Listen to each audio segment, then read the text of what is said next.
option que d'être là ce matin. Que le Seigneur vous bénisse.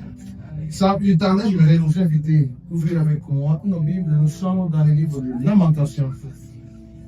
J'ai aimé la manière dont la conductrice a dirigé ce culte. Et même par les chansons, ça a touché certains points sensibles. Et en rapport avec ce que nous allons entretenir ce matin. Nous sommes dans Lamentation. On peut commencer notre lecture à partir du verset 19. La Bible dit ceci. Souviens-toi de ma détresse et de ma misère, de l'absence et du poison. Moi, je m'en souviens bien et je sombre. Verset 21. Voici ce que je veux méditer pour garder espoir. Les bontés de l'Éternel ne sont pas épuisées. Ses compassions ne prennent pas fin.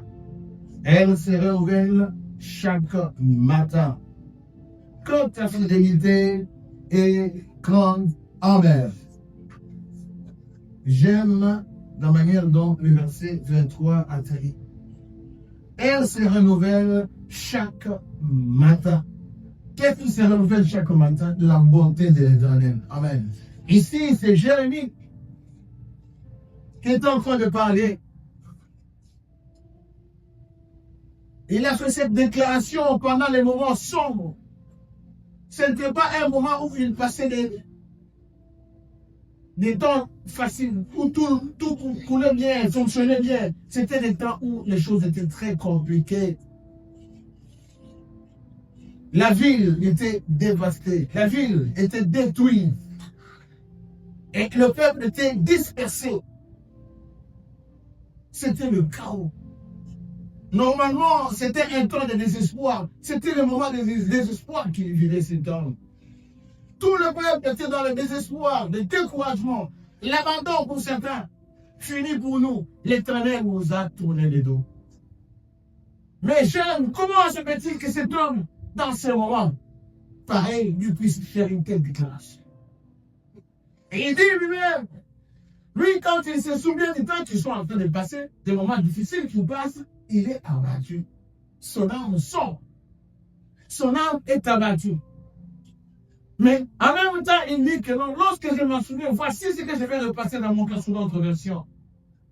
Que les bontés de l'Éternel ne sont pas épuisées. Elles se renouvellent chaque matin. Donc, il y a une mise à jour automatique. Ce n'est pas nous qui faisons renouveler cette bonté-là. Ce n'est pas nous qui agissons d'une certaine manière pour que le Seigneur renouvelle sa bonté en notre faveur. Tout est grâce. Amen.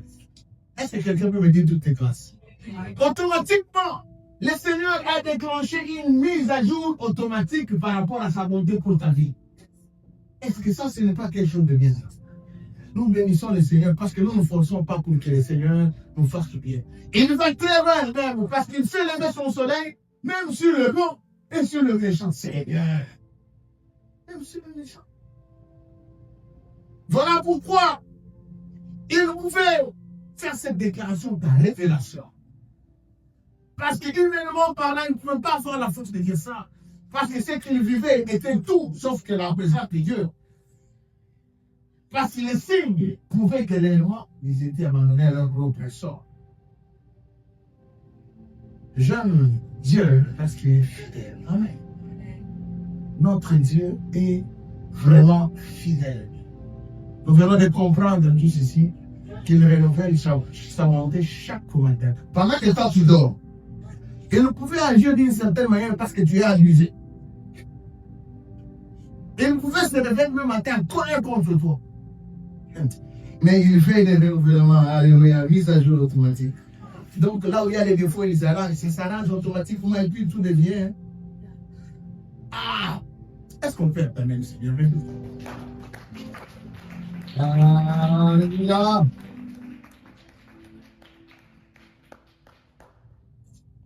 En faisant cette méditation, je compris quelques principes qui sont liés à la volonté de Dieu ou à la fidélité de Dieu.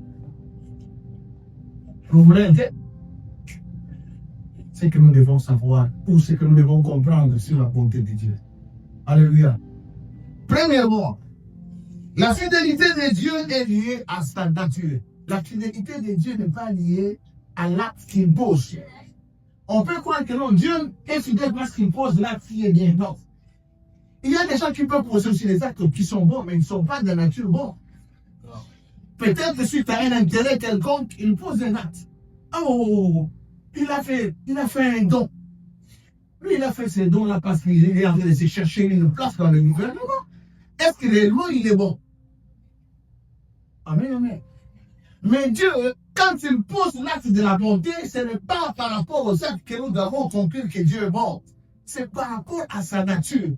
L'acte de poser l'acte qui est bien, c'est lié à sa nature. Amen. C'est sa nature qui fait que le Seigneur soit bon pour toi. Voilà pourquoi il renouvelle même sa bonté pour toi chaque matin. Sinon, quelqu'un d'autre agirait autrement, oui ou non? Il agirait autrement.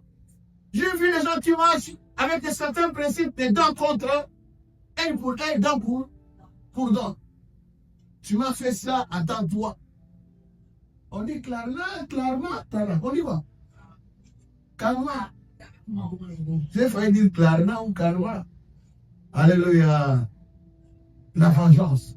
Certains disent que non, la vengeance, c'est un plat qui te mange froid. Donc il est avec toi, il te fait un grand sourire, mais dans le noir, il est en train de te détruire. Il te montre la bonté d'une part, et de l'autre côté, il est en train de préparer une bombe pour te détruire. Mais ça, ce n'est pas dans la nature de Dieu. Alléluia. Dans sa nature, Dieu est bon. Sa bonté ne dépend pas de notre sainteté où nous sommes saints parce que nous, si Dieu nous fait Dieu parce que nous sommes saints, nous n'avons rien de mérite dans tout ça. C'est automatique. Nous allons le comprendre. Donc, retenons que la fidélité de Dieu est liée à sa nature et non aux actes qu'il pose. Dans Malachie 3:6, il dit ceci: je suis l'Éternel et je ne change pas. Les hommes changent selon les circonstances. Il est bien aujourd'hui avec toi parce que toi aussi tu es bien avec lui. Demain, si toi tu essaies de changer, lui aussi va changer contre toi. Mais Dieu n'agit pas. Amen, amen. C'est en lui. Nombre 23 et verset 19. Dieu n'est pas un homme pour mentir. Voilà pourquoi je reviens toujours à sa nature. Ce qu'il t'a promis, il reste fidèle. Pourquoi? Parce qu'il est bon. Il ne peut pas changer. Les hommes changent à tout bout de champ. Aujourd'hui, vous êtes bien, demain, un bon qui n'a dit Yini. Alléluia. Mais avec Dieu, il reste le même. Hier, aujourd'hui et éternellement. Souvenez-vous de ce peuple. Ils avaient tourné le dos à Dieu. Dans le désert. Avant qu'ils étaient dans le désert, avec sous la conduite de Moïse, ils se sont même, chemin faisant, ils ont commencé à se faire des voleurs. Ils commençaient à se créer leur Dieu. Sacrilège. Se faire de ces pays les dieux pendant qu'il y a un Dieu qui les a sortis du pays d'Égypte pour les amener dans le pays promis. Mais chemin faisant, ils tournent le dos à Dieu, ils commencent à se fabriquer d'autres dieux. Mais malgré tout ça, Dieu est resté fidèle de lui ou non? Deuxième chose, ou deuxième principe, il reste fidèle lorsque l'homme peut devenir infidèle. Et quand je parle de la fidélité ici de Dieu, c'est lié à ses promesses. Je suis en train de faire ici allusion aux promesses de Dieu. Dieu reste fidèle à ses promesses malgré ton infidélité. Est-ce qu'on peut me dire? Amen. Ne crois pas parce que toi tu as péché contre Dieu que Dieu va changer ce qu'il a promis pour toi. Il ne change. Pourquoi il ne changera pas? Parce que sa nature lui impose de rester fidèle comme ça. Quelqu'un qui a quelque chose qui est naturel, on ne peut pas dénaturer. Même vous, être humain que nous sommes, il y a certaines choses que Dieu a fait dans notre vie sont naturelles. Le problème va commencer au moment où toi tu vas chercher à dénaturer ça. Oui ou non? Tu es né avec un petit peu de jours. Ils t'ont dit non, ces jours comme ça ne m'arrange pas, je vais aller faire ça pour changer les jours, les réduire. Tu vas les réduire. Tu vas avoir une certaine apparence qui semble être attrayante. Mais quelques années après, les jours vont tomber maintenant physique. Pourquoi? Parce que tu as cherché à dénaturer ce qui est naturel. Dans son amour, dans sa bonté par rapport à sa fidélité, c'est sa nature. Voilà pourquoi, lorsqu'il t'a promis quelque chose, peu importe ce que tu feras par la suite, tu vas rester toujours fidèle. On va le voir. Nous sommes dans Psaume 89. Je pense même là, Maman Merveille nous a fait ce psaume. J'aime ça. On va faire une longue lecture. Commençons à partir du verset 21. Ici, il s'agit de David. Écoutez ce que Dieu a fait. Verset 21, la Bible dit, là, Psaume 89, verset 21, j'ai trouvé mon serviteur David. Je l'ai désigné par l'onction avec mon huile sainte. Ma main me soutiendra et mon bras me fortifiera. L'ennemi ne pourra pas le tromper, ni le méchant l'opprimer.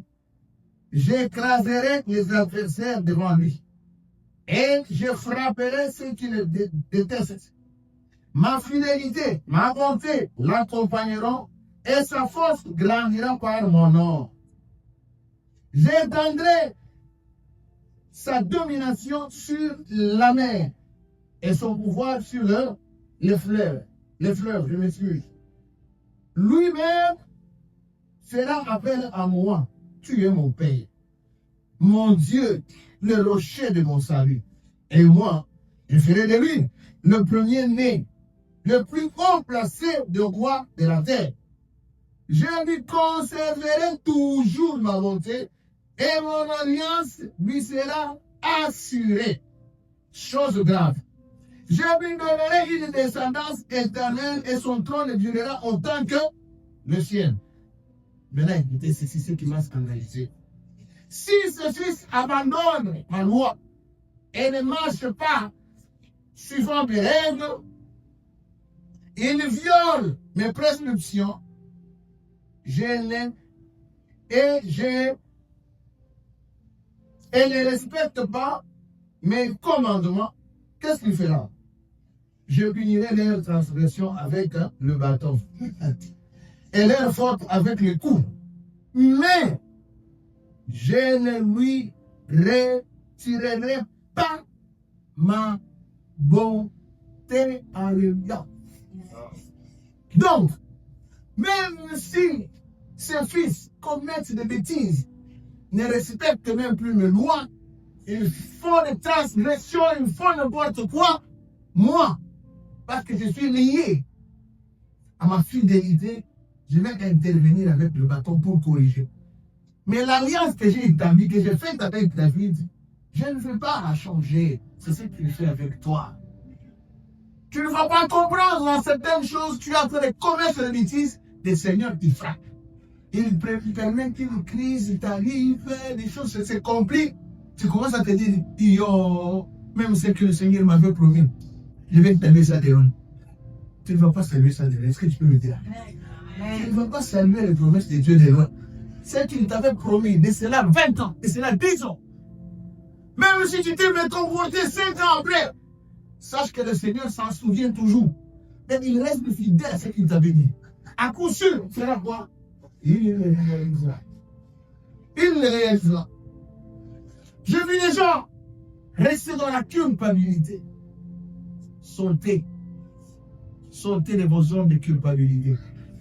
Revenez au Seigneur, alléluia. Il a toujours les bras tendus vers vous. Il ne peut pas vous abandonner. Et il ne peut pas non plus faire son alliance avec vous. C'est vrai, il comprend que l'humain est faible. Il peut comprendre que tu étais sujet à certaines faiblesses et que tu as lâché prise. Si et seulement si, là je vais mettre un petit bémol. Si et seulement si tu es tombé et tu n'étais pas pratiquant du péché, le Seigneur va toujours venir de ton côté. C'est pour lui. Une parenthèse. Un enfant de Dieu ne pratique pas le péché. Alléluia. Un enfant de Dieu n'est pas un pratiquant du péché. Hein? Donc tu pêches le matin, tu vas confesser dans le culte du vendredi le soir. Ce que tu fais le vendredi, tu attends ça, le dimanche au culte, je vais aller confesser. Non, ça ne fonctionne pas comme ça, les dossiers. Alléluia. Il sonde les cœurs, il connaît tes intentions. D'ailleurs, lui-même dit qu'il ne permettra pas que nous soyons tentés au-delà de nos forces. Quand la tentation pareille viendra, il va donner une force supplémentaire pour contrecarrer cette tentation, pour ne pas t'écraser ou te faire écraser par cette tentation. C'est ce que Dieu dit et c'est ce qu'il fait. Mais si toi, tu commences à pratiquer, venez, tu prends, tu mets le Saint-Esprit. Le Saint-Esprit reste d'abord ici. Moi, je pêche, on va manger après. Non. Si vous vivez de cette façon-là, quittez. Alléluia. Malgré ça, Dieu va rester toujours fidèle. Alléluia. Mais les péchés font quoi? Ils vont tirer à la longue l'accomplissement de ces promesses. Amen. Parce que vous êtes en train de pécher. Comme on mange les cacahuètes, vous péchez le matin, vous plantez le soir, vous êtes en train de rallonger l'accomplissement de ce que Dieu a prévu pour vous. Parce qu'il faudra voir comment vous vous corrigez d'abord. C'est ça l'intervention avec fouet. L'intervention avec fouet va permettre que tu crèves encore dans la misère. Parce que tu n'as pas encore compris. Et au moment où tu vas comprendre la leçon, Dieu va se recueillir et il va intervenir pour toi. Alléluia. Donc, j'étais en train de dire, il reste fidèle à ses promesses malgré l'infidélité des hommes. Les hommes sont toujours infidèles. Ils nous promettent aujourd'hui X choses, mais demain, ils ne réalisent pas. Alléluia. C'est ça, alors pourquoi? Parce que l'homme est ferme. Amen, amen. Il y a des parents qui ont promis à leurs enfants, moi, lorsque tu obtiens le diplôme, moi je ferai ça. Ils oublient que l'enfant reste là en train d'attendre. Lorsqu'il obtient son diplôme, il dit non, mais qu'est-ce que tu dis à propos de ce que... Oh, écoute, ma fille, tu vois, il faut comprendre les temps et les circonstances que nous avons passées. Dieu ne va pas te donner des explications. Alléluia. Lorsque Dieu te promet, il n'aura pas des explications à te fournir après. Amen. Il va réaliser ce qu'il t'a promis. Et sache-le. Troisième des choses, la fidélité de Dieu te garantit l'accomplissement de ses promesses. Du fait que Dieu est fidèle, parce qu'il est fidèle, c'est déjà une garantie que ce qu'il a promis va se réaliser. Est-ce que vous êtes avec lui? Moi, à cause de ça, quand j'ai compris que la fidélité, c'est la nature de Dieu, je ne tremble pas devant les promesses de Dieu. Je suis détendu, serein. Même si vous vous moquez de moi aujourd'hui, mais je sais que mon Dieu m'avait dit un jour. Alléluia. Et si Dieu m'a dit, il l'accomplira certainement. Qu'est-ce qu'il dit dans Habakkuk? Si le promesse tarde, qu'est-ce qu'il faut faire? Voilà. La promesse tarde à s'accomplir, on l'attend. Pourquoi? Parce qu'elle va se réaliser. Et elle se réalisera certainement. Dieu n'est pas un homme pour mentir. Il ne peut pas mentir. Il est fidèle. Ce qui sort de sa bouche est véridique. Et il a la capacité qu'il faut. Il a le potentiel qu'il faut pour l'amener à l'accomplissement. Donc, nous avons un gage. Nous avons une garantie que Dieu va réaliser ce qu'il a promis. Pourquoi? Parce qu'il est fidèle. Amen, amen. Aujourd'hui, quand nous allons lire, tu vas appeler. Est-ce qu'il y a quelqu'un qui connaît la chanson là qui on chante Dieu est fidèle, je le crois, Dieu est fidèle. Vous connaissez la chanson, non? Maman, là, vous connaissez cette chanson-là? Vous allez nous entonner cette chanson-là. Quand je vais donner ce nous avons rien qu'à cause de la fidélité de Dieu. Nous allons faire des prières. Nous allons commencer à prier. Pendant qu'on est en train de chanter cette chanson-là, nous voulons. Voilà. Nous voulons saisir Dieu par ses mots, par ses paroles. Il est fidèle, bien-aimé. Arrête de t'inquiéter. Ton Dieu est fidèle. Arrête de pleurer sur ton propre sort. Tu t'apitoies. Tu es resté même dans une zone inconfort, parce que tu n'as pas de choix dans l'inconfort. Tu es là, en train de pleurer. Pleurer quand il faut pleurer. Mais sache qu'avec le Seigneur, chaque pleur compte. Chaque cri compte. Vous vous souvenez de l'histoire d'Ismaël? Pendant que l'enfant était en train de pleurer. La Bible dit, Dieu a écouté les cris de l'enfant. Venez, même tes pleurs ne sont pas vains. Alléluia. Tes cris de pleurs ne sont pas en train de s'envoler. Ça rentre dans les oreilles de Dieu. Aujourd'hui, j'aimerais que tu pleures devant le Seigneur. Alléluia. Parce qu'il est fidèle, il va se souvenir de toi. Je suis en train de commencer à chuter. Ce dernier temps, je me suis dit, je ne veux pas commencer à pécher longtemps. Je voulais juste cibler l'essentiel et parler au cœur de quelqu'un. Dieu est fidèle. Et ce que nous avons comme gage, c'est sa fidélité, qui prouve réellement ce qu'il a promis. Il finira par le réaliser. David, on a cité son exemple. Cet homme, il s'est retrouvé après avoir reçu l'onction royale à plusieurs reprises. C'était comme une insistance. On ne faisait que le oindre, le oindre, le oindre. C'est comme ça que Dieu de foi fonctionne. Quand il nous promet quelque chose, tu vas voir une prophétie ici. L'autre vient de là, l'autre vient de l'autre côté. On est en train de parler sur la même chose. Mais comme une insistance de la part du Seigneur pour dire que non, et réellement je le fais.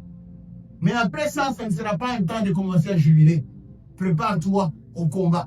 Prépare-toi aux épreuves. Prépare-toi aux moments difficiles. Pourquoi? Parce que tu as fait une grande chose dans ta vie. La quatrième chose, ou le quatrième principe. La fidélité de Dieu. C'est quoi? La fidélité de Dieu s'expérimente dans l'épreuve. C'est dans l'épreuve que tu vas expérimenter que si le Dieu est fidèle ou pas. Jérémie a reçu la révélation de la fidélité de Dieu. C'était dans des moments difficiles. Alléluia. Job a reçu la révélation de Dieu dans des moments difficiles.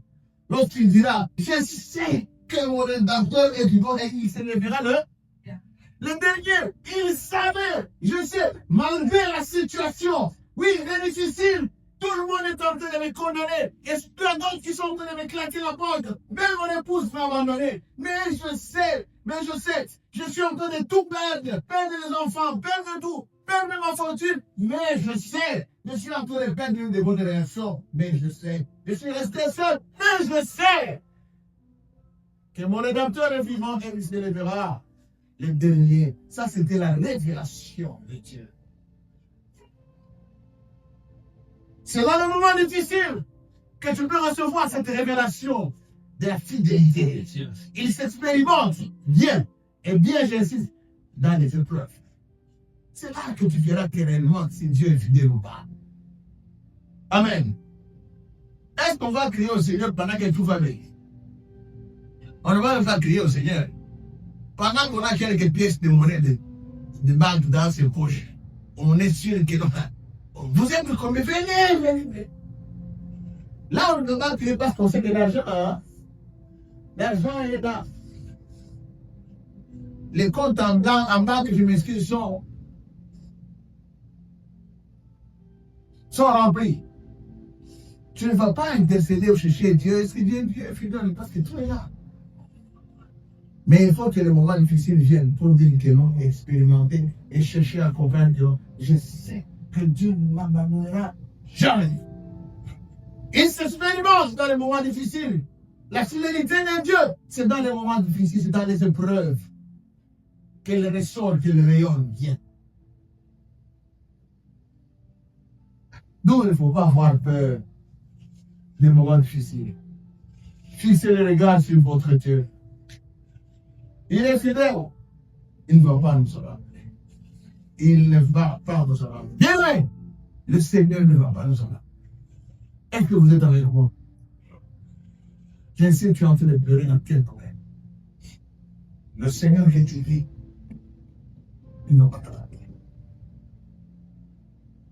C'est parce que c'est dans les moments difficiles que le diable veut nous faire comprendre toujours que non, c'est fini pour toi, Dieu t'a abandonné. Est-ce que tu continues toujours à croire à ça? Est-ce que toi, tu crois vraiment que c'est que la prophétie la condamne que demain? Est-ce que réellement c'est, est-ce que tu avais bien compris? Il y a quelqu'un qui a amené un jour une prophétie authentique. Mais pendant qu'il était en train de se perdre d'abord dans ce qu'il faisait, on dit que c'est une prophétie, là, ce n'est pas ça. Il dit que non. Il dit même la prophétie de Dieu.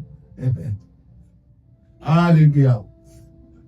Ce que Dieu dit, il le fait.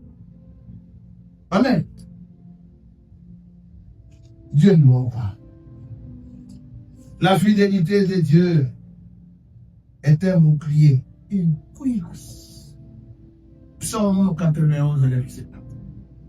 Un bouclier, une cuirasse. Pourquoi? On a donné à la fidélité, on a donné l'image d'une cuirasse. C'est dur, non? C'est dur, c'est fort. La fidélité de Dieu, c'est un bouclier. Vous savez, le bouclier servait à quoi? Même dans le combat, dans la grande bataille là. Le bouclier était comme pour protéger comme ça. Hein? Mettez ça devant. Dire comme ça. Et puis l'autre comme ça, il tient le pied. Toi, tu veux donner le bouclier là. La fidélité de Dieu là. C'est pour toi le bouclier. Amen. Contre les attaques, contre l'adversité, contre les combats que tu es en train de connaître, contre les épreuves là. Grandis la fidélité de Dieu. Alléluia. Pour dire que vous ne toucherez pas. C'est que Dieu m'avait promis, vous ne toucherez pas. Les moments difficiles, bravo la fidélité. Les temps d'épreuve, bravo la fidélité. Les combats, c'est là dans ta vie. La fidélité de Dieu. Alléluia. La fidélité de Dieu, c'est une cuirasse. Un bouclier. Ta situation ne va pas changer. Ne va pas changer. Dieu, dans sa caractéristique de fidèle. Mais c'est Dieu qui va changer ta situation. Autrement dit, toi tu ne changes. La situation difficile que tu traverses ne va pas changer Dieu. Parce qu'il est resté le même, hier, aujourd'hui, éternellement. Mais c'est lui qui va changer ta situation. Voilà pourquoi tu n'as pas intérêt encore à pleurer sur ton propre sort. Est-ce que tu peux te lever? Pendant qu'on parle de s'entourer ces cantiques-là,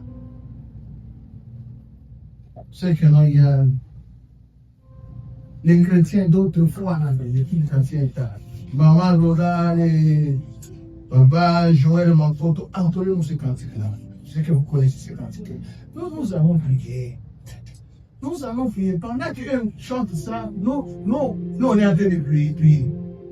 On est en train de faire des déclarations. Dieu est fidèle.